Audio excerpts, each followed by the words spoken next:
we're chatting to people about. So a lot of people say, oh, you know, I don't have a UV on him, but he sits right in front of the window and he gets plenty of sun in the early morning and then it cools off of the afternoon. Now, when you're looking at UV, it doesn't actually go through glass. I'm going to take you through a little bit of a demonstration on how this affects UV when it penetrates glass, because it doesn't at all. So what we're going to do is we've got a UV meter.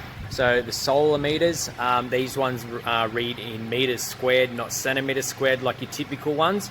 So instead of reading 10.0, what you're going to read is 1.0. So the decimal place has just moved, but so everybody can see and know what we're talking about, we're just going to put that in that for a bit of a reference. He's not confused. So let's go through all that now, guys, and I will show you what.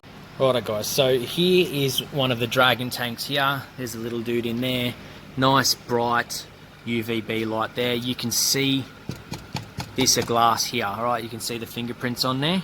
All right, so here's our solar meter. Okay, so what we do is this little black button in the middle, we just press that and a little reading will come up on the screen and it'll tell us what we're looking for. So what we want to see on here, if we're getting the typical 10.0, which is your bearded dragon's preferred UV range, you're going to see 01.0. You can also see, you know, like a 1 point something, but we want to see that 1 before the decimal point here, being that we're reading in meters squared for these. So if we press that button, we get 0. Okay, it might flick on the 0.1, which is more just going to be your light filtering through the little reader at the front here. So you can typically see that that will do that. So it's not reading any UVA, UVBs, nothing. It just flashes because there's light.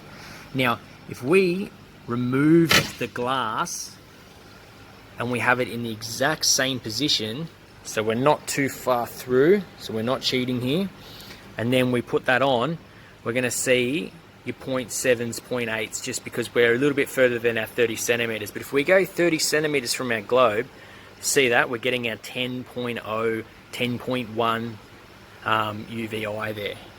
So that shows you guys that as soon as we put glass in between the UV, whether it's the sun or the UV lights, we do not get any UV that penetrates it.